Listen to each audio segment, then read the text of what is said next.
لا إله إلا الله محمد رسول الله عليه صلاة الله. بسم الله الرحمن الرحيم. الحمد لله ذي الجلال وشارئ الحرام والحلال.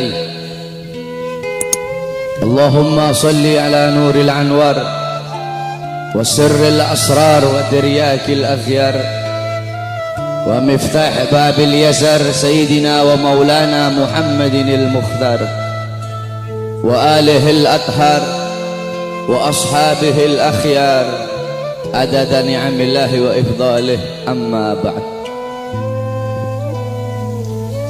Yang saya cintai, yang saya muliakan, para alim ulama, para kiai, para asatid, para tokoh masyarakat, wabil khusus ketua DKM masjid, imam masjid, pengajar-pengajar di masjid, ketua panitia peringatan Maulid Nabi besar Muhammad beserta seluruh panitia, para tokoh masyarakat, para aparat pemerintah beserta seluruh hadirin dan hadirat, bapak-bapak, ibu-ibu, pemuda-pemudi umat baginda Nabi besar Muhammad sallallahu alaihi wasallam. Alhamdulillah, segala puji dan syukur kehadirat Allah subhanahu wa ta'ala, karena Allah subhanahu wa ta'ala telah memberikan kepada kita nikmat yang sangat besar. Allah telah memberikan kepada kita keagungan yang sangat besar. Allah telah memberikan kepada kita rahmat yang sangat besar. Apa nikmat Allah yang sangat besar? Apa karunia Allah yang sangat besar? Apa rahmat Allah yang sangat besar? Nikmat, karunia, rahmat, anugerah Allah yang sangat besar bukan iman, bukan Islam, bukan takwa, tetapi baginda Nabi besar Muhammad. Karena berkat Nabi Muhammad saya dan kalian mengenal iman, mengenal Islam, mengenal takwa, mengenal salat, mengenal syariat, sebagaimana yang Allah katakan dalam Al-Quran, Qul bifadlillah wa birahmatih fabidzalika falyafrahu. Katakanlah, dengan karunia Allah dan dengan rahmat Allah, maka dengan karunia dan rahmat tersebut falyafrahu, bergembiralah kalian. Dalam kitab tafsir Ma'alimut Tanzil Al-Imam Baghawi, dan dalam kitab tafsir Jami'ul Bayan Al-Imam Ibnu Jarir At-Tabari, begitu juga dalam kitab tafsir Al-Imam Ibnu Katsir, dijelaskan bahwasanya fadlullah dalam ayat tersebut adalah Al-Quran. Sedangkan Sayyidina Abbas menafsirkan fadlullah dalam ayat tersebut adalah ilmu. Maka dengan adanya karunia Allah yaitu Al-Quran dan ilmu, dan dengan adanya rahmat Allah, siapa rahmat Allah? Baginda Nabi besar Muhammad. Maka dengan adanya karunia dan rahmat tersebut falyafrahu, bergembiralah kalian semua, senanglah kalian semua dengan adanya anugerah dan rahmat Allah. Duduknya kita di sini sebagai bukti kegembiraan kita dengan adanya baginda Nabi besar Muhammad sallallahu alaihi wasallam. Beliau nikmat yang begitu besar, beliau rahmat Allah yang sangat besar untuk kita semua, dan Allah jadikan kita sebagai umatnya beliau. Allah jadikan kita sebagai umatnya Nabi Muhammad, umat yang terbaik, umat yang paling mulia, umat yang paling agung, umat yang kelak di yaumil kiamah akan menjadi pemimpin daripada seluruh seluruh umat dari zaman Nabi Adam hingga akhir zaman. Umat yang dimana akan berdiri di posisi paling depan membawa benderanya baginda Nabi besar Muhammad. Umat yang sangat dibangga-banggakan oleh Nabi Muhammad. Umat yang dimana para nabi-nabi dan rasul terdahulu mereka iri kepada kita sebagai umat Nabi Muhammad. Dalam kitab Nashihul Ibad Al-Imam Ibnu Hajar Al-Asqalani dijelaskan bahwasanya Nabi Allah Adam alaihi salam, beliau berkata, aku iri kepada umat Muhammad. Aku iri kepada umat Muhammad. Kenapa? Karena Allah memberikan kepada mereka 4 macam kemuliaan yang tidak pernah Allah berikan kepada aku, tapi Allah berikan kepada mereka. Apa 4 macam kemuliaan yang Allah berikan untuk kita tapi tidak Allah berikan kepada Nabi Adam? Yang pertama kata Nabi Adam alaihissalam, Allah menerima taubatku ketika aku berada di kota Mekah saja, tidak di kota-kota yang lain. Tetapi bagi umat Nabi Muhammad, dimanapun mereka bertaubat, Allah terima taubatnya. Ketahui saudara-saudara, Nabi Allah Adam ketika Allah keluarkan dari sorga, itu Allah turunkan di India, di bawah kaki gunung Himalaya. Siti Hawa Allah turunkan di Jeddah, Iblis Allah turunkan di Basrah. Selama 450 tahun Nabi Adam bertaubat, taubat beliau belum diterima oleh Allah Subhanahu wa Ta'ala. Ketika beliau berada di kota Mekah, baru taubat beliau diterima. Itu pun karena beliau membawa namanya baginda Nabi besar Muhammad. Beliau berdoa, ya Rabbi haqqi Muhammad, ya Allah, demi hak Muhammad, demi kehormatan Muhammad, kemuliaan Muhammad, keagungan Muhammad, terima taubatku ya Allah. Wa qala Allah ya Adam, kaifa arafta Muhammad wa lam ahlagahu? Wahai Adam, dari mana kau mengetahui wujud Muhammad sedangkan aku belum ciptakan wujudnya Muhammad? Qala Adam, ya Rabb, innaka lama khalaqtani rafa'tu ra'si wa ra'aitu ala qawaimil arsy maktub la ilaha illallah Muhammadur Rasulullah. Ya Allah, ketika kau tiupkan roh, aku angkat kepalaku ke atas dan aku lihat di tiang-tiang arsy, di tiang-tiang sorga tertulis la ilaha illallah Muhammadur Rasulullah. Dari situ aku tahu bahwasanya Muhammad bukan manusia biasa. Sebab tidak mungkin engkau akan meletakkan nama makhluk di samping namamu, kecuali pasti makhluk itu makhluk yang paling kau cintai ya Allah. Makanya aku bawa nama Muhammad dalam pertaubatanku kepadamu dengan harapan agar engkau menerima taubatku. Apa kata Allah? Sadaqta ya Adam, betul apa yang kau katakan itu wahai Adam. Kalau engkau bermohon kepadaku dengan membawa nama Muhammad, ketahuilah telah aku ampuni dosamu wahai Adam. Walaula Muhammad ma khalaqtuka ya Adam, dan kalau bukan karena Muhammad, tidak akan aku ciptakan engkau wahai Adam. Allah menerima taubat Nabi Adam ketika beliau berada di kota Mekah. Apa kata Nabi Adam? Sedangkan bagi umat Muhammad, dimanapun mereka berada, saya dan kalian kalau mau bertobat dari dosa, tidak harus kita ke Mekah, saudara-saudara. Kita bertobat dimanapun tempatnya.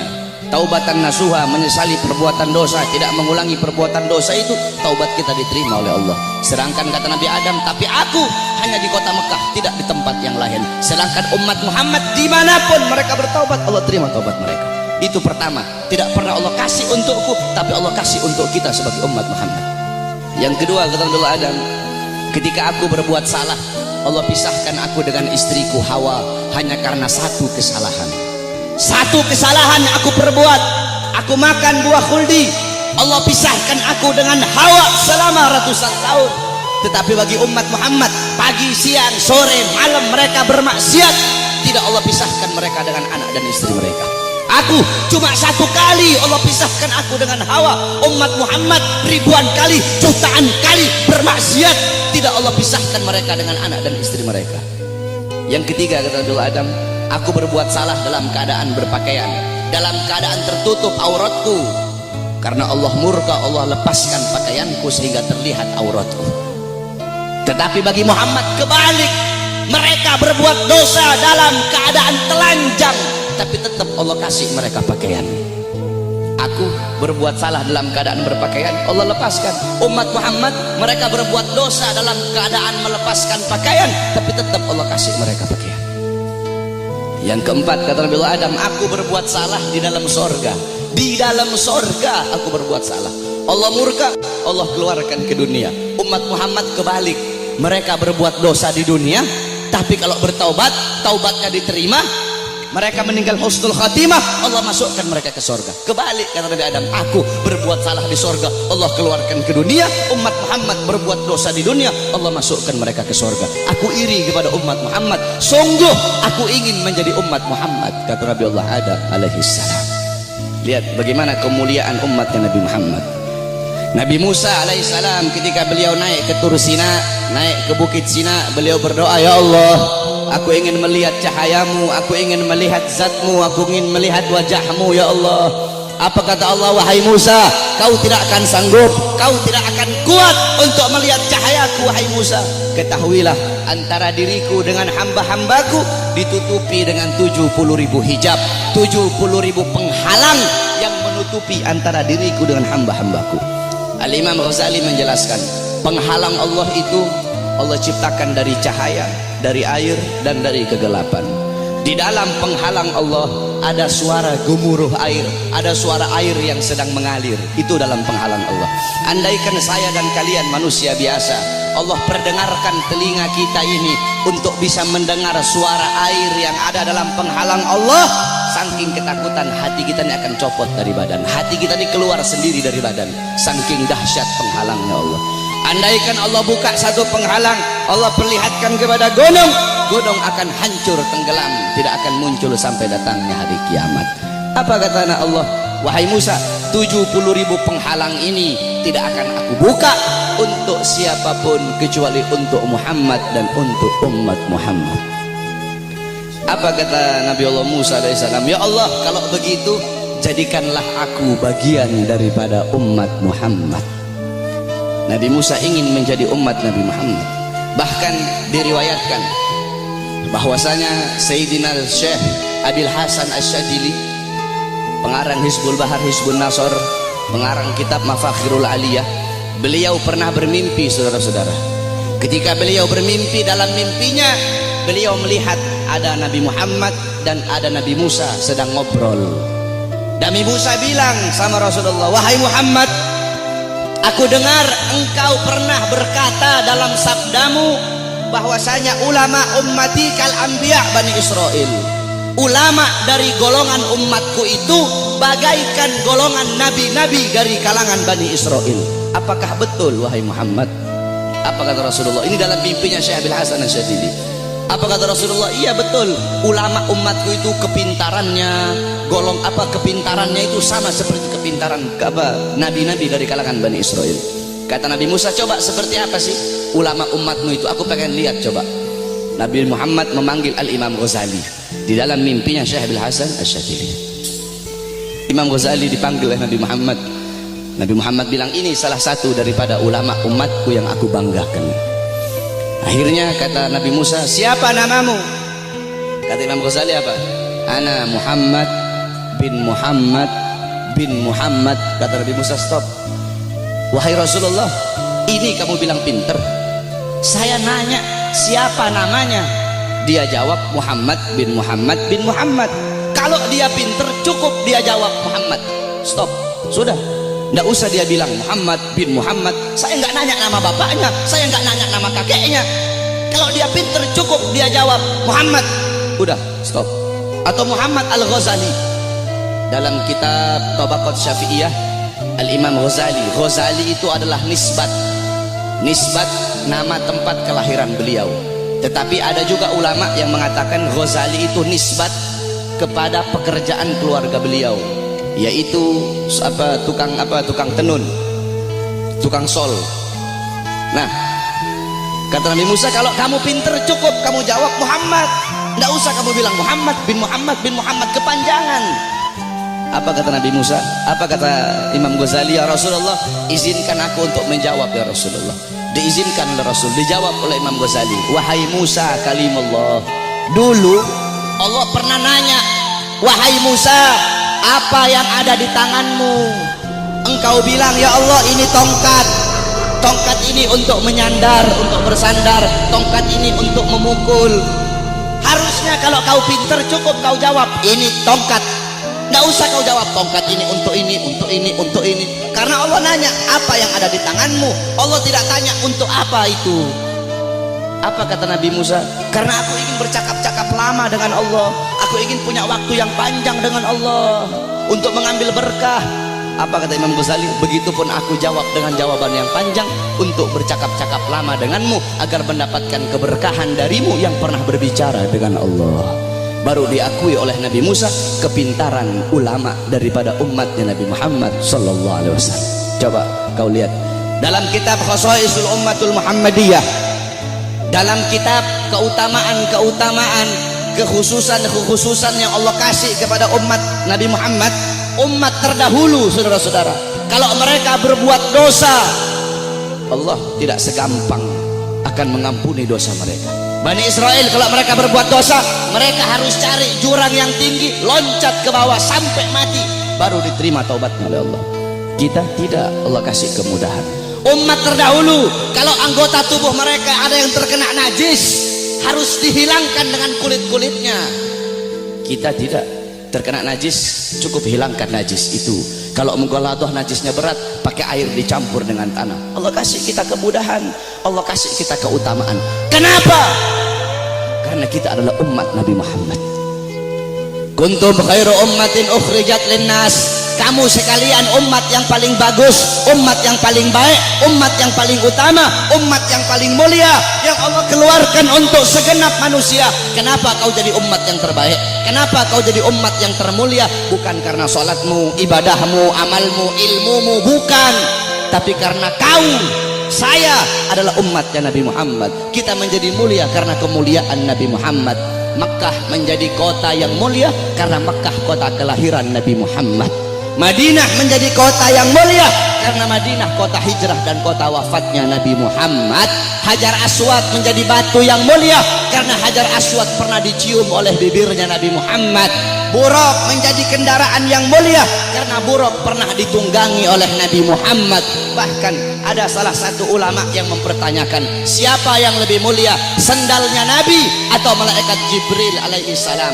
Jibril alaihissalam tidak pernah berjumpa langsung dengan Allah, tetapi Nabi Muhammad bahkan sendalnya telah berjumpa dengan Allah. Dalam kitab Al-Anwar Al-Bahiyah dijelaskan sendalnya Nabi berjumpa dengan Allah. Kenapa sendal itu menjadi mulia? Sendal itu menjadi mulia karena dipakai oleh kaki yang mulia, kakinya baginda Nabi besar Muhammad. Pernah seseorang bertanya kepada salah satu ulama, siapa yang lebih mulia, Ka'bah ataukah makbarahnya Nabi? Ka'bah atau kuburnya Nabi yang lebih mulia? Apa jawab ulama itu? Kalau kita lihat dari kuburnya, maka Ka'bah lebih mulia.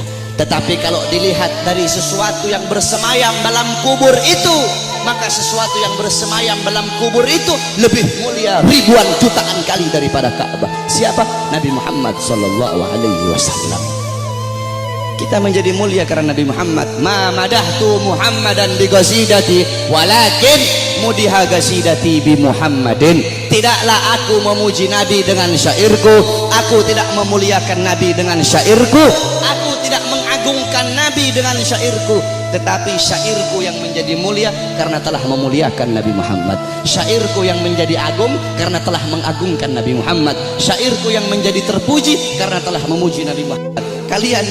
Kalian semua yang duduk di sini merayakan Maulid Nabi. Nabi Muhammad tidak butuh, tapi kita yang butuh untuk merayakan Maulid Nabi Muhammad. Kamu duduk di sini memuliakan Nabi, mengagungkan Nabi. Nabi tidak butuh, tapi kamu yang butuh untuk memuliakan dan mengagungkan Nabi Muhammad. Kamu duduk di sini bersolawat kepada Nabi, memuji Nabi, mengagungkan Nabi. Itu tidak akan menambahkan kemuliaan Nabi. Kalau dengan kamu bersolawat menambahkan kemuliaan Nabi, berarti Nabi butuh dengan solawatmu. Nabi tidak butuh, tapi kamu dan saya yang butuh dengan bersolawat kepada Nabi. Kita memuliakan Nabi tidak akan menambahkan kemuliaan Nabi, tapi itu menambahkan kemuliaan kita. Kita tidak bersolawat, tidak mengagungkan beliau, itu juga tidak akan mengurangi kemuliaan beliau. Karena beliau kemuliaannya lautan jadi tinta, pohon jadi pena, digunakan untuk melukis kemuliaan Nabi. Lautan jadi tinta, pohon jadi pena, tidak akan sanggup untuk melukis tentang kemuliaan Nabi Muhammad. Maka saya dan kalian menjadi mulia karena kemuliaan Nabi Muhammad sallallahu alaihi wasallam. Nabi Allah Adam, saudara-saudara, Allah memerintahkan kepada seluruh penghuni langit untuk bersujud kepada Adam. Kenapa, saudara-saudara? Para ulama mengatakan, pertama, untuk memuliakan nur Nabi Muhammad yang ada dalam tulang sulbi Nabi Adam alaihissalam. Makanya kenapa ketika iblis tidak mau bersujud, Allah sangat-sangat murka. Allah tidak memandang Nabi Adamnya, tetapi yang Allah pandang nur Nabi Muhammad yang ada dalam tulang sulbi Nabi Allah Adam alaihissalam. Saudara-saudara, para ulama-ulama salaf kita itu kalau dengar azan, mereka pasti meletakkan kedua jempolnya ini di langit-langit. Mereka letakkan di langit-langit, kemudian mereka usap di kelopak mata mereka sambil berkata, marhaban bihabibi wa qurrati aini. Kenapa saudara-saudara? Dulu Nabi Adam alaihissalam itu selalu dibuntuti oleh malaikat. Kemanapun Nabi Adam pergi diikuti oleh malaikat. Nabi Adam bertanya, ya Allah, kenapa setiap aku pergi kok di belakangku selalu ada malaikat? Apa kata Allah? Karena mereka tertarik dengan nur yang ada dalam tulang sulbimu. Apa nur yang ada dalam tulang sulbimu? Nur itu adalah nur daripada nanti salah satu cucumu. Kemudian apa kata Nabi Adam? Ya Allah, kalau begitu tolong pindahkan nur ini ke hadapanku ya Allah. Dipindahkan nur Nabi Muhammad di hadapan Nabi Allah Adam alaihissalam. Ketika dihadapkan di hadapan Nabi Allah Adam, malaikat yang di belakang semua berdiri di depan Nabi Allah Adam alaihissalam. Nabi Adam ini penasaran seperti apa bentuknya ini nur sampai malaikat begitu tertarik. Apa kata Nabi Allah Adam? Ya Allah, kalau begitu tolong pindahkan nur ini di kedua kukuku agar aku bisa melihat seperti apa nur itu. Ditaruh nur Nabi Muhammad di kukunya Nabi Allah Adam. Ketika Nabi Allah Adam melihat keindahan nurnya Nabi Muhammad, Nabi Allah Adam berkata, marhaban bihabibi wa qurrati aini. Baru beliau usapkan. Lihat bagaimana Allah Subhanahu wa taala memuliakan Nabi Allah Adam, karena dalam tulang sulbinya terdapat nur baginda Nabi besar Muhammad sallallahu alaihi wasallam. Allah menyelamatkan Nabi Allah Nuh. Allah selamatkan Nabi Allah Nuh dari banjir yang besar, dari musibah yang besar. Kenapa? Karena dalam tulang sulbi Nabi Allah Nuh terdapat nur baginda Nabi besar Muhammad. Allah selamatkan Nabi Allah Ibrahim alaihissalam dari api Namrud.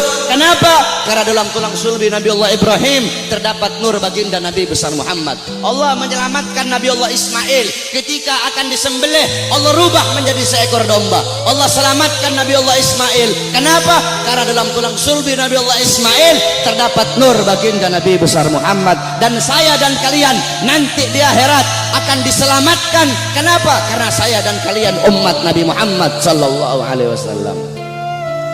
Oleh karena itu saudara-saudara, bagi kami para habaib, maulid bukan hari raya, tapi bagi kami maulid lebih mulia dan lebih agung daripada hari raya. Di tempat saya bapak-bapak di Sulawesi itu kami santri-santrinya guru tua. Guru tua itu Al-Imam Al-Habib Idrus bin Salim Al-Jufri. Kami itu ketika datang bulan maulid, semua rumah kami cat baru.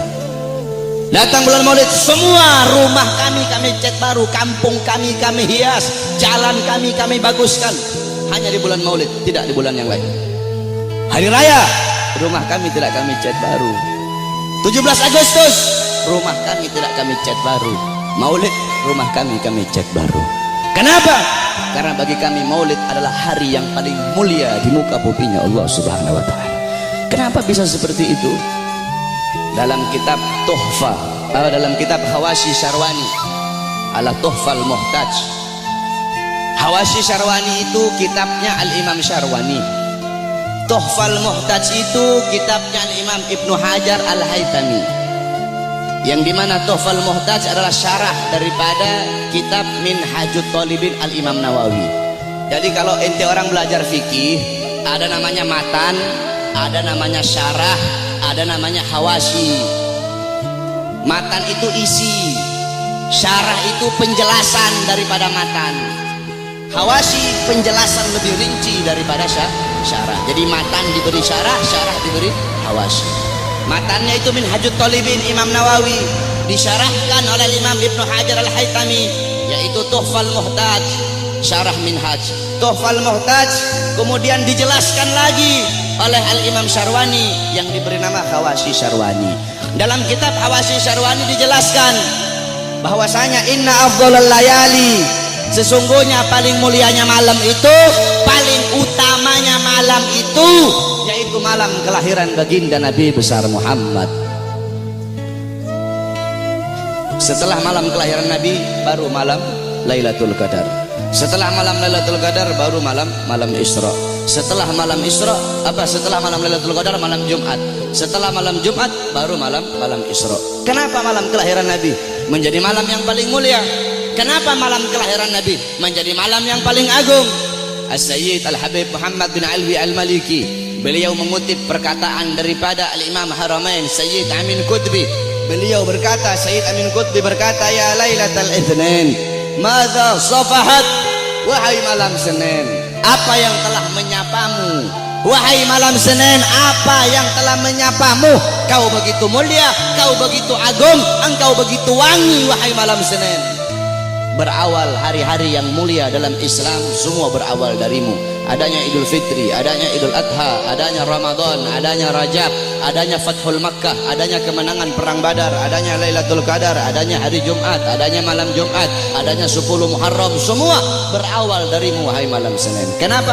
Karena pada malam Senin itu lahir baginda Nabi besar Muhammad sallallahu alaihi wasallam, sehingga malam kelahiran Nabi menjadi malam yang paling mulia di muka bumi. Kenapa? Karena kalau tidak ada kelahiran Nabi, tidak akan ada Idul Fitri, tidak akan ada Idul Adha, tidak akan ada iman, tidak akan ada Islam.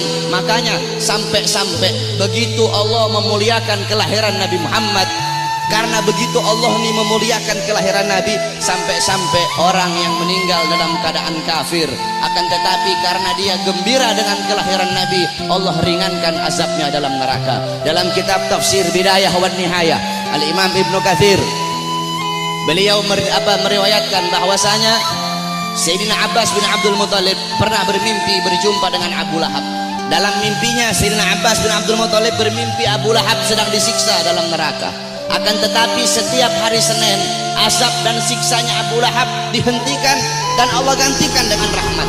Dari jari-jari Abu Lahab itu bisa keluar air, sehingga dia bisa minum dari air tersebut. Maka Sayyidina Abbas pun bertanya, wahai Abu Lahab, kenapa setiap hari Senin Allah angkat azab dan siksamu? Dari jari-jarimu bisa keluar air, kenapa hanya di hari Senin, tidak di hari-hari yang lain? Apa kata Abu Lahab? Iya, karena dulu ketika Muhammad lahir, aku bergembira dengan lahirnya Muhammad.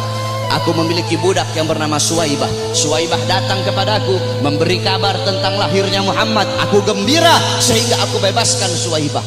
Aku bebaskan dia dari budak. Nah, karena aku membebaskan Suwaibah, karena kegembiraanku dengan lahirnya Muhammad, karena aku gembira sesaat dengan lahirnya Muhammad, maka dari itu setiap hari Senin Allah angkat azab dan siksaku. Itu Abu Lahab. Setiap hari Senin Allah angkat azab dan siksanya hanya karena bergembira sesaat dengan lahirnya Al-Mustafa.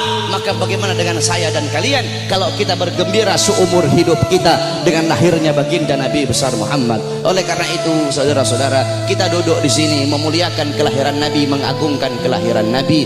Ini suatu perbuatan yang mulia. Tetapi banyak juga golongan-golongan di luar sana, banyak golongan-golongan yang mulut kotornya berani mengatakan bahwasanya orang-orang yang duduk di maulid itu mereka telah berbuat dosa besar. Maulid itu adalah bid'ah dhalalah, maulid itu bid'ah yang sesat, maulid itu sumber kesyirikan, maulid itu sumber kekafiran. Banyak golongan-golongan di luar sana yang berkata seperti itu. Ini golongan-golongan yang bodoh, golongan-golongan yang goblok, golongan-golongan yang dungu, tidak ngerti kaedah fikih, tidak ngerti takhrij hadis, tidak ngerti mustalah hadis.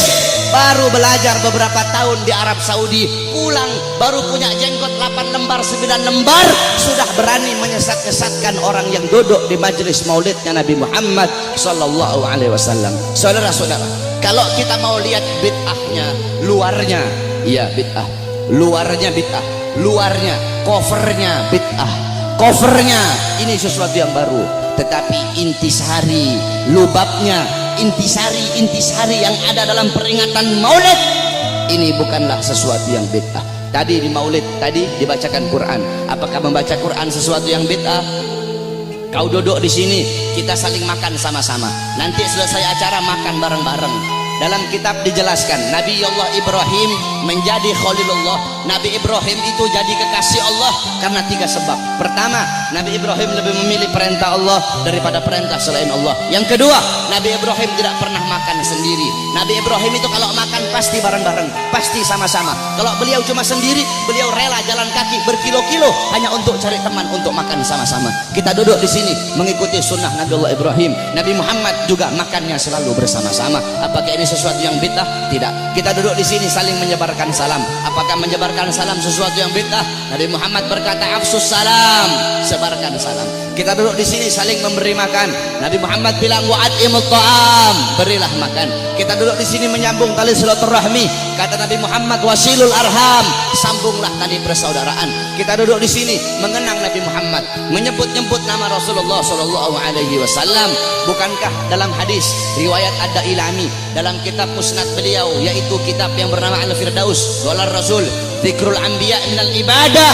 Mengingat para nabi, mengingat para rasul itu adalah ibadah. Zikrul sholihin minal kafarah, zikrul maut minas sadaqah, wa zikrul kubur yuqarribukum minal jannah. Kata Nabi Muhammad, mengingat para nabi, mengingat para rasul, menyebut-nyebut nama mereka itu adalah ibadah.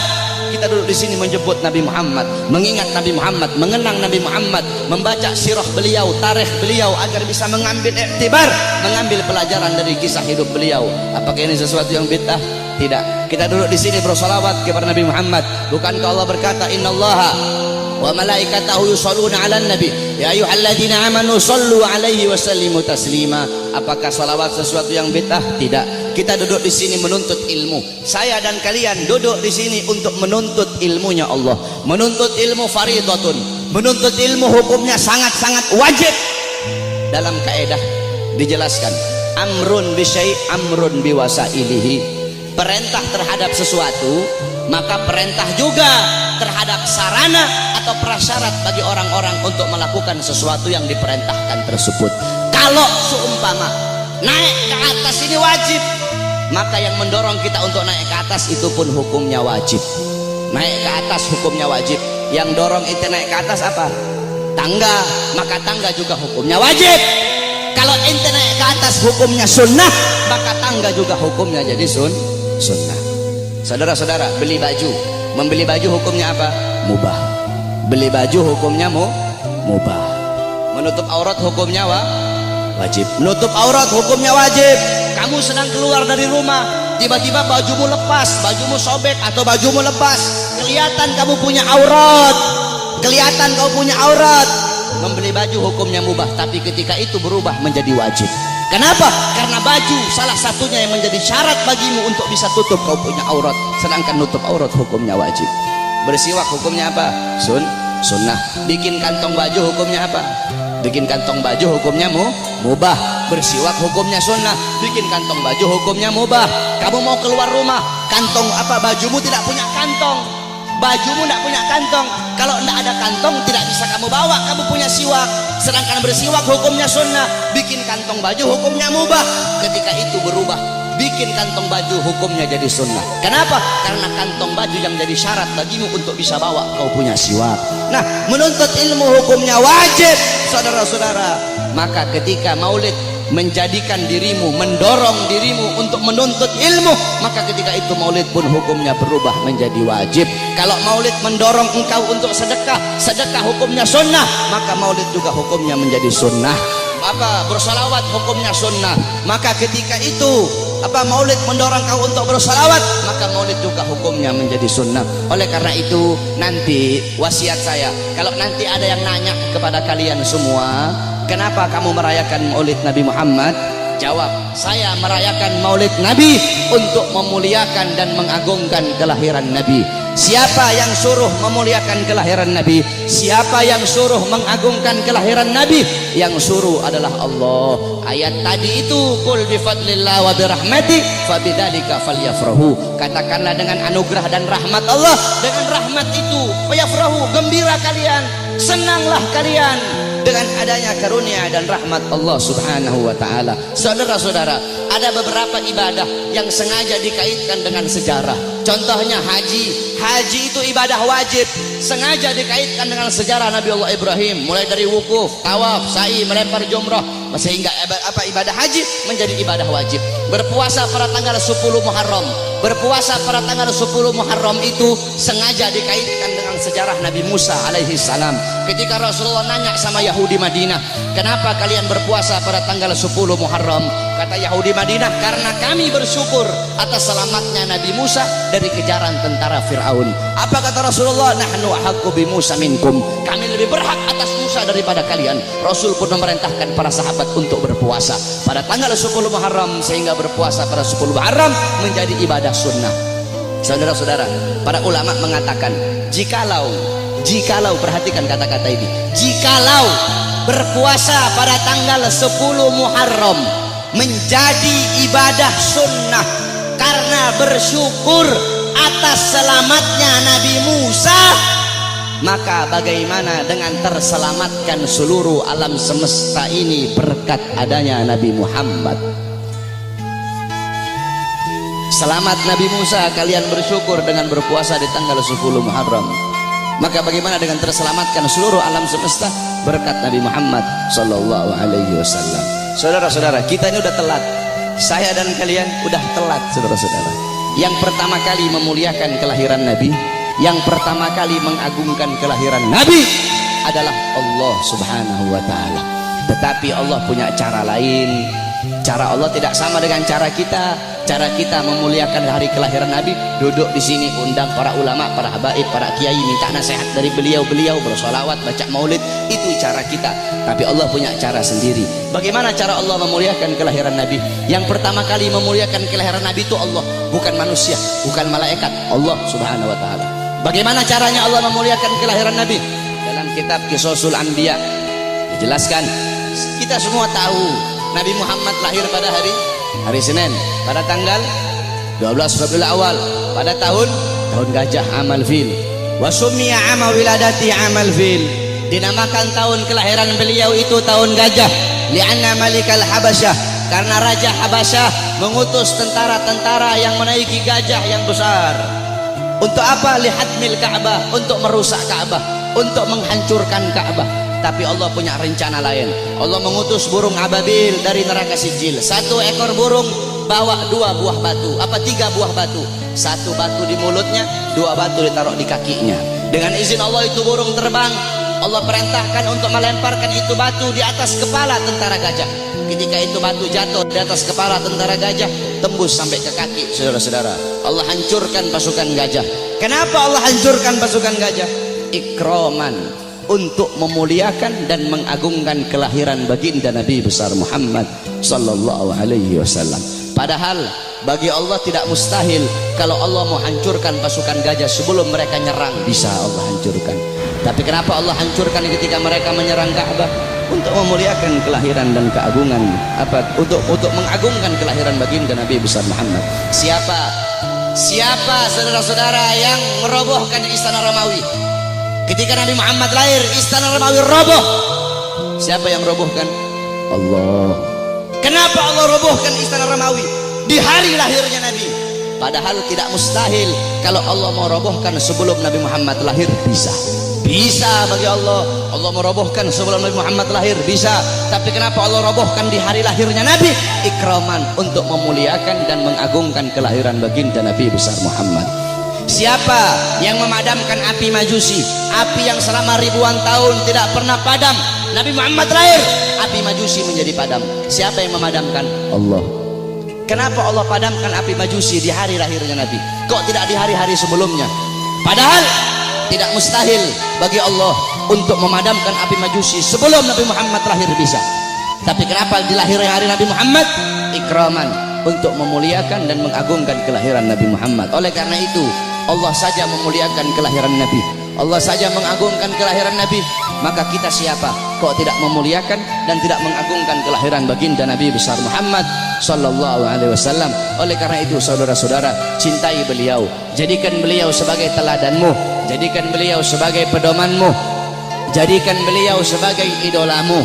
Nabi Muhammad mencintai kalian, Nabi Muhammad sangat cinta kepada kalian, sampai-sampai kata Sayyidina Ali karramallahu wajha, inna Rasulillah fi akhir nafsi harakat syafataihi marratain fa'alqaitu sam'i fasami'tuhu yaqul ummati ummati faqubida Rasulillah sallallahu alaihi wasallam wa qala law kanatid dunya tadumu li wahidin la kana Rasulillah fiha mukhallada. Apa kata Sayyidina Ali pada saat detik-detik terakhir nafasnya Nabi Muhammad? Aku melihat beliau menggerakkan bibirnya dengan 2 kali gerakan. Aku dekatkan telingaku, aku mendengar beliau berkata ummati ummati faqubida Rasul, dan meninggal Nabi Muhammad. Apa kata Sayyidina Ali? Lau kanatid dunya tadumu li wahidin la kana Rasulullah fiha mukhallada. Andaikan bisa satu wujud hidup abadi di muka bumi, yang paling pantas itu cuma Nabi Muhammad. Saking mulianya Nabi besar Muhammad sallallahu alaihi wasallam. Nabi Muhammad mengorbankan nyawanya, mengorbankan jiwanya untuk siapa? Untuk kalian sebagai umat. Nabi Muhammad, beliau pipi beliau tertusuk tulang sampai tembus ke sebelah. Demi siapa? Demi kalian sebagai umat. Nabi Muhammad gigi gerahamnya patah, gigi gerahamnya Nabi patah. Demi siapa? Demi kalian sebagai umat. Sampai-sampai Uwais Al-Qarni yang berada di Yaman, Uwais Al-Qarni tidak pernah berjumpa dengan Nabi, tapi ketika Uwais Al-Qarni mendengar Nabi Muhammad gigi gerahamnya patah, Uwais Al-Qarni ambil benda tumpul, dia pukulkan di pipinya agar gigi-gigi gerahamnya patah. Kenapa? Dia ingin merasakan apa yang dirasakan oleh Nabi Muhammad SAW. Nabi Muhammad mukanya dilempar dengan kotoran onta, dilempar batu sampai dahinya berdarah. Ketika dahi beliau berdarah, beliau tampung darah itu agar tidak jatuh di atas tanah. Kenapa? Karena kalau darah beliau jatuh di atas tanah, Allah akan tenggelamkan orang-orang yang melempari beliau. Apa kata beliau? Mereka adalah umatku, mereka belum diberi hidayah oleh Allah Subhanahu wa ta'ala. Nabi Muhammad berjuang untuk siapa? Untuk kalian semua sebagai umat. Agar apa? Agar apa? Agar iman sampai. Agar apa? Agar Islam sampai. Agar apa? Agar masjid sampai. Agar apa? Agar ulama sampai. Agar apa? Agar kiai sampai kepada kalian, agar ilmu agama sampai, agar tauhid sampai, agar syariat sampai, agar seluruh ilmu-ilmu itu sampai kepada kalian. Tetapi setelah itu semua sampai, malah kalian sia-siakan. Setelah sholat sampai, malah kalian belakangi. Setelah takwa sampai, malah kalian campakkan. Setelah syariat sampai, malah kalian campakkan. Kalian mengambil budaya barat, kalian mengambil orang-orang barat sebagai teladan kalian, sebagai pedoman kalian, sebagai pedoman anak-anak kalian. Kalian tinggalkan Nabi Muhammad SAW. Mulutmu mengaku umat Nabi, saya umat Nabi, saya umat Islam, tapi kau tidak sholat. Saya umat Nabi, tapi masjidmu sepi. Saya umat Nabi, tapi kedua matamu memandang hal-hal yang haram. Saya umat Nabi, tapi kamu kencingnya berdiri. Saudara-saudara, Masjid Istiqlal loh, tahu Masjid Istiqlal? Itu bodoh DKM-nya itu. Kenapa bodoh? Karena mereka bikin tempat kencing berdiri, saudara-saudara. Masjid itu bikin tempat kencing duduk. Masjid bikin tempat kencing berdiri, udah kayak bandara aja. Dorong orang-orang untuk bikin sunnah, dorong orang-orang untuk melakukan sunnah. Ente ketua masjid, orang-orang yang ada di masjid bikin tempat kencingnya duduk. Adapun orang yang masuk ke dalam itu kencingnya berdiri atau duduk, urusan mereka. Yang penting kamu telah dorong mereka untuk mengikuti sunnah. Sufyan Ats-Tsauri, tahu Sufyan Ats-Tsauri? Ats-Tsaur itu banteng. Kenapa Sufyan Ats-Tsauri dipanggil banteng? Karena dia masuk ke masjid itu mendahulukan kaki kiri, sehingga terdengar suara ya Tsaur qadimul yumna. Hei banteng, dahulukan kaki kananmu. Ditegur saudara-saudara. Engkau mengaku apa? Engkau mengaku umat Nabi, tapi kedua tanganmu tidak pernah memberi makan golongan-golongan yang dicintai oleh Nabi. Siapa golongan yang dicintai oleh Nabi? Anak yatim, fakir miskin, para janda-janda. Kau ngaku cinta Nabi, tapi kau tidak pedulikan mereka. Kau biarkan mereka dalam keadaan lapar, kau biarkan mereka dalam keadaan teraniaya, sedangkan mereka golongan yang sangat dicintai oleh Nabi Muhammad SAW. Engkau mengaku umat Nabi, tapi kau biarkan besok anak-anakmu merayakan Valentine. Engkau ngaku umat Nabi, tapi kalian para orang tua biarkan anak-anak gadis kalian membuka aurat. Saudara-saudara, makanya jangan heran bapak-bapak yang ada di sini, pasti rata-rata kebanyakan anak-anak kalian kalau cium tangan kepada kalian bukan di hidung, cium tangan kalian di pipi, cium tangan kalian di dahi, itu masih mending kena. Ada yang sampai nggak kena udah dilepas. Padahal harusnya seorang anak itu cium tangan di bawah hidung, bukan di atas hidung. Cium tangan di bawah hidung, kemudian dihirup udara tangan itu, tangan orang tua. Begitu cara anak-anak cium tangan. Tapi kenapa anak-anakmu cium tangan di pipi, anak-anakmu cium tangan di dahi? Karena kalian sebagai orang tua tidak pernah mendidik anak-anak kalian dengan didikannya Nabi Muhammad SAW. Jangan heran anak-anakmu melotot di hadapan kalian, anak-anak kalian membantah perintah kalian. Ada zaman sekarang anak bunuh bapak, anak bunuh ibu, anak masukkan ibunya dalam penjara.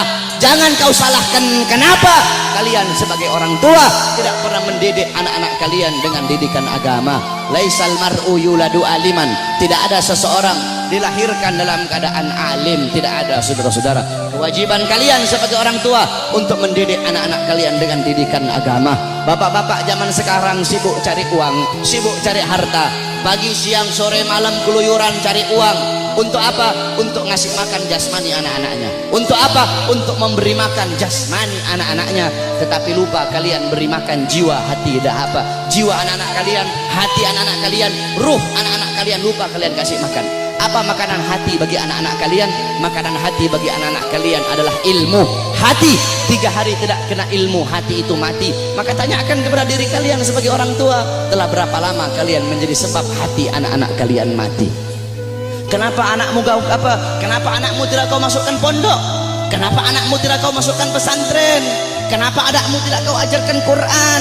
Kenapa kau lebih pentingkan SD-nya, SMP-nya, SMA-nya? Bukan berarti tak boleh sekolah SD, tak boleh sekolah SMP, tak boleh sekolah SMA. Tak apa-apa sekolahkan anakmu SD, SMP, SMA. Tetapi agama jangan kau belakangi, Al-Qurannya jangan kau belakangi. Kenapa anakmu tidak mondok? Aduh, saya lebih milih sekolah. Kalau nanti anak saya mondok, bagaimana masa depannya nanti? Orang tua goblok itu kalau ada yang seperti itu, saudara-saudara. Kalau anak saya mondok, anak saya jadi ustadz, anak saya jadi Quran, jadi ahli Quran, gimana masa depannya nanti? Gimana nasibnya? Orang tua goblok itu kalau ada yang seperti itu, saudara-saudara. Kau lihat zaman sekarang, SD, SMP, SD udah tahu mabok, SD udah tahu melacur, SD udah tahu zina. Itu SD. Bagaimana SMP-nya? Itu SMP. Bagaimana SMA-nya, saudara-saudara? Jangan kau pentingkan pendidikan dunia anak-anakmu, tapi lebih pentingkan pendidikan akhirat anak-anakmu. Didik dengan didikan Nabi.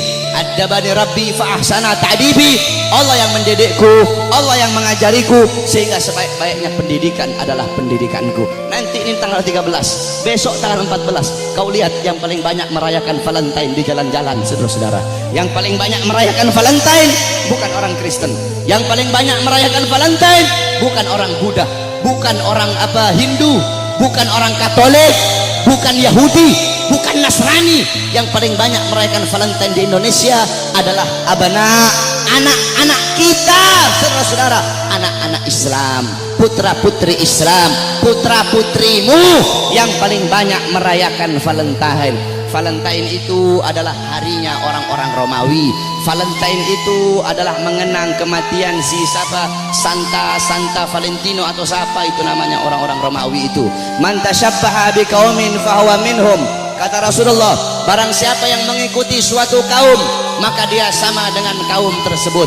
Engkau mengikuti orang Romawi, engkau mengikuti orang Barat, engkau mengikuti orang kafir, mengikuti budaya mereka, mengikuti adat istiadat mereka, mengikuti hari-hari besar mereka, engkau sama seperti mereka. Mereka dilaknat, engkau pun akan dilaknat oleh Allah Subhanahu wa taala. Memang betul kata Nabi Muhammad. Nabi Muhammad SAW, beliau pernah bersabda, la taqumus saah. Kata beliau, tidak akan terjadi hari kiamat, kata beliau, hatta sehingga, kata beliau, ta'khuda ummati, umatku itu mengambil jejak, umatku itu mengikuti jejaknya siapa? Jejaknya orang-orang sebelum mereka, jejak orang-orang sebelum mereka, kata Nabi Muhammad SAW. Shibran bi shibrin, sejengkal demi sejengkal, kata Nabi Muhammad. Wa dhira'an bi dhira'in, sehasta demi sehasta, kata Nabi Muhammad. Fakila, kemudian ada di situ salah satu sahabat yang berkata, ya Rasulullah, maksudnya maksudnya kurun golongan-golongan sebelum mereka itu, apakah mereka ya Rasulullah, kata salah satu sahabat, apakah orang Persia, Warum, dan orang-orang Romawi? Apa kata Rasulullah SAW? Siapa lagi kalau bukan mereka? Lihat, yang dikatakan Nabi Muhammad SAW betul. Nanti ada nanti kiamat tidak akan terjadi, kiamat itu tidak akan datang. Nanti sebelum umatku itu sampai, sehingga umatku akan mengikuti orang-orang Romawi dan orang-orang Persia, baik gaya pakaian mereka, mengikuti hari-hari besar mereka, kata Rasulullah SAW. Maka ketika itu sudah terjadi, berarti itu adalah salah satu daripada tanda-tanda kiamat. Oleh karena itu, saudara-saudara sekalian yang dimuliakan oleh Allah, didik kau punya anak-anak dengan didikan Nabi Muhammad. Begitu juga ibu-ibu zaman sekarang ini, mereka tahu di mana letak kursi mereka, di mana letak dapur mereka, di mana letak tempat make up mereka, tapi mereka tidak tahu di mana letak anak-anak perempuan mereka. Anak-anak perempuan kalian biarkan berjalan dengan laki-laki yang bukan muhrim. Anak-anak perempuan kalian biarkan telanjang. Anak-anak perempuan kalian biarkan membuka aurat. Saudara-saudara, Hadramaut melahirkan para aulia. Bumi Hadramaut itu melahirkan para wali, melahirkan para aulia, fuqaha, ulama. Kenapa? Itu tidak terlepas dari wanita-wanita yang ada di sana. Bagaimana wanita yang ada di sana? Wanita yang ada di sana seumur hidup mereka cuma keluar 3 kali. Seumur hidup mereka keluar cuma 3 kali. Pertama, ketika mereka masih kecil keluar bersama bapaknya. Kedua, ketika mereka sudah menikah keluar, diambil oleh suaminya, keluar dari rumahnya. Ketiga, ketika mereka mati keluar, diantar ke kuburnya. Itu seumur hidup 3 kali mereka keluar rumah. Makanya jangan heran kenapa wanita-wanita di sana melahirkan wali-wali, melahirkan orang-orang soleh, melahirkan wali songo yang datang bawa Islam ke Indonesia berasal dari sana. Kenapa? Itu tidak terlepas dari kesolehan, ketaatan, kezuhudan wanita-wanita yang ada di sana. Oleh karena itu para wanita-wanita, para istri-istri, ibu-ibu, jadikan Sayyidatuna Fatimah, Sayyidatuna Khadijah, Sayyidatuna Aisyah, Ummu Salamah, Ummu Aiman, Ummu Sulaim, Siti Khansa, Siti Mutiyah, wanita-wanita di zaman Nabi, wanita-wanita mulia. Jadikan beliau-beliau sebagai uswahmu, sebagai teladanmu, sebagai pedomanmu, agar kau bisa mendidik anak-anakmu dengan didikan Nabi Muhammad. Insya Allah dengan duduknya kita di sini, Allah kasih kita keberkahan, Allah kasih kita Allah kasih kita maghfirah, Allah kasih kita rahmat. Kita bermalam-malaman di sini untuk Nabi Muhammad. Insya Allah kedua mata kita Allah halalkan kelak di yaumil qiyamah untuk memandang wajah indah baginda Sayyidina Muhammad sallallahu alaihi wasallam. Amin amin ya rabbal alamin. Ingat saudara-saudara, tidak ada kata capek untuk Nabi, tidak ada kata mahal untuk Nabi Muhammad. Oh saya bikin maulid ini, aduh bagaimana ini, pusing saya nyari dana. Tidak ada kata mahal untuk Nabi Muhammad. Untuk Nabi triliunan itu tidak ada harganya. Kau bikin maulid, kalian nih takmir masjid bikin maulid, jangankan habis 1 triliun, kalian habis 100 triliun, itu murah untuk Nabi Muhammad sallallahu alaihi wasallam. Tidak ada kata mahal untuk Nabi Muhammad. Saudara-saudara, Nabi Muhammad, Sayyidatuna Khadijah, semua hartanya habis. Sayyidina Utsman, Sayyidina Umar, Sayyidina Abu Bakar, sampai sebelum Sayyidatuna Khadijah meninggal, apa kata beliau? Wahai suamiku, hartaku semua sudah habis. Nanti kalau aku mati nih, kamu butuh uang, kau gali kuburku, ambil tulang-tulangku, kau jual untuk Islam. Sampai segitunya, tidak ada kata mahal. Nah ini kita kadang untuk Nabi kita capek, untuk Nabi ayo udah kemalaman nih, tidak ada kata kemalaman untuk Nabi. Aduh mau ngaji, aduh hujan nih, tidak ada kata hujan untuk Nabi Muhammad. Aduh mau pergi maulid jauh, tidak ada kata jauh untuk Nabi Muhammad. Kemudian jadi banci ente, untuk Nabi capek, untuk Nabi jauh, tidak ada kata jauh untuk Nabi Muhammad. Pakai gaya-gaya, pakai baju my trip, my adventure, tetapi hadir-hadir di maulid nak mau, sholat ke masjid nak mau. Banci itu, bukan laki-laki itu saudara-saudara. Oleh karena itu sekali lagi, para anak-anak muda, jadilah kalian anak-anak muda yang baik, jadi kalian anak-anak muda yang bagus. Jangan kau ikut orang-orang Yahudi, jangan kau ikut orang-orang Nasrani. Mereka nak bakal bikin kau baik, mereka nak bakal bikin kau bagus, mereka bakal bikin kau buruk, mereka bakal bikin kau terjerumus ke dalam kezaliman, terjerumus ke dalam maksiat, mungkarat, dolalat, sayyiat. Karena apa saudara-saudara? Nasib desamu nih, nasib kampungmu semua ini ke depan, nasib masjid ke depan, desamu ke depan, itu tergantung anak-anak muda. Kalau anak-anak mudamu baik, ke depan kampungmu jadi kampung yang baik. Tapi kalau anak-anak mudamu rusak, anak-anak mudamu bangsat, ke depan kampungmu akan jadi kampung yang bangsat.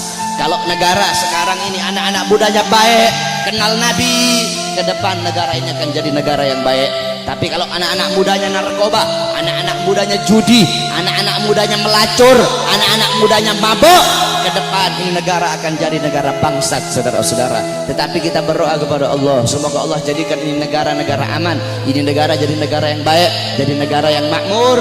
Makmur bukan karena pejabatnya, makmur insya Allah karena doa-doa para ulama dan doa para solihin. Amin amin ya rabbal alamin. Ya Rabbana syarifna wa karimna bi ru'yati Sayyidina al-Mustafa. Ya Rabbana syarifna wa karimna bi ru'yati Sayyidina al-Mustafa. Kita doakan para ulama kita, para guru-guru, para ulama, para ustadz, para murabbi kita. Semoga Allah panjangkan umur beliau-beliau, karena beliau-beliau pewaris Nabi, penyambung lidah Nabi, penerus perjuangan Nabi. Semoga Allah panjangkan umur-umur beliau, Allah permudah urusan dunia akhirat beliau, Allah sehatkan jasmani dan ruhani beliau, sehingga ilmu-ilmu beliau bermanfaat untuk kita semua. Amin amin ya rabbal alamin. Wal afu minkum. Wassalamualaikum warahmatullahi wabarakatuh.